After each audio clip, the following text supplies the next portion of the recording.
पिंपरी चिंचवडमध्ये 126 भूखंडाचे I2R अंतर्गत रूपांतर। पिंपरी चिंचवड शहर परिसरातील 126 औद्योगिक भूखंडाचे निवासी व वाणिज्य वापरासाठी I2R अंतर्गत रूपांतर करण्यात आले आहे। गेल्या 16.5 वर्षात ही कार्यवाही करण्यात आली आहे। एकीकडे औद्योगिक भूखंडाचा निवासी व वाणिज्य वापर होत आहे, तर दुसरीकडे लघु उद्योजकांना लघु उद्योगासाठी जागा मिळत नसल्याने त्यांची गैरसोय होत आहे। औद्योगिक भूखंडाचे निवासी किंवा वाणिज्य वापरासाठी रूपांतर करताना 2 हेक्टरपर्यंत क्षेत्र असेल तर 5% व 2 हेक्टरपेक्षा अधिक क्षेत्र असेल तर 10% इतके क्षेत्र सुविधा भूखंडासाठी द्यावे लागते।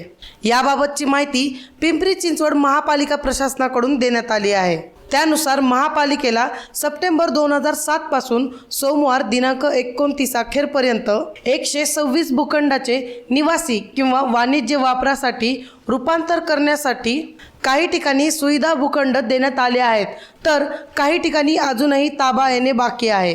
पिंपरी चिंचवड महापालिकेला ज्या भूखंडाच्या मोबदल्यात हे सुविधा भूखंड मिळाले त्यावर आधारित ही माहिती आहे।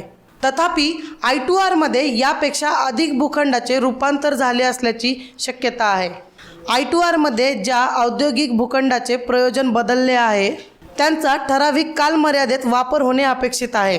मात्र या ठराविक कालमर्यादेत जर संबंधित भूखंडाचा वापर झाला नसेल तर असे भूखंड लघु उद्योजकांना उद्योग व्यवसायासाठी उपलब्ध करून द्यावेत। सध्या त्यांना उद्योगासाठी आवश्यक भूखंड मिळत नसल्याने त्यांची गैरसोय होत आहे, असे मत पिंपरी चिंचवड लघु उद्योग संघटनेचे अध्यक्ष संदीप बेलसरे यांनी व्यक्त केले। औद्योगिक भूखंडाचे निवासी किंवा वाणिज्य वापरासाठी रूपांतर करताना 2 हेक्टरपर्यंत क्षेत्र असेल तर 5% व 2 हेक्टरपेक्षा अधिक क्षेत्र असेल तर 10% इतके क्षेत्र महापालिकेला सुविधा भूखंडासाठी द्यावे लागते। त्यानुसार महापालिकेला विविध सुविधा भूखंड मिळाले आहेत, तर अजूनही काही ठिकाणचा ताबा बाकी आहे, अशी माहिती पिंपरी चिंचवड महापालिका शहर अभियंता मकरंद निकम यांनी सांगितली आहे। मी प्रगती कराड बातमी टीव्हीच्या माध्यमातून आपल्यासाठी विविध मुद्द्यांची माहिती घेऊन येत आहे। तरी ही माहिती जाणून घेण्यासाठी आपल्या बातमी टीव्ही या यूट्यूब चॅनलला सबस्क्राईब करा आणि व्हिडिओला जास्तीत जास्त शेअर करा। धन्यवाद।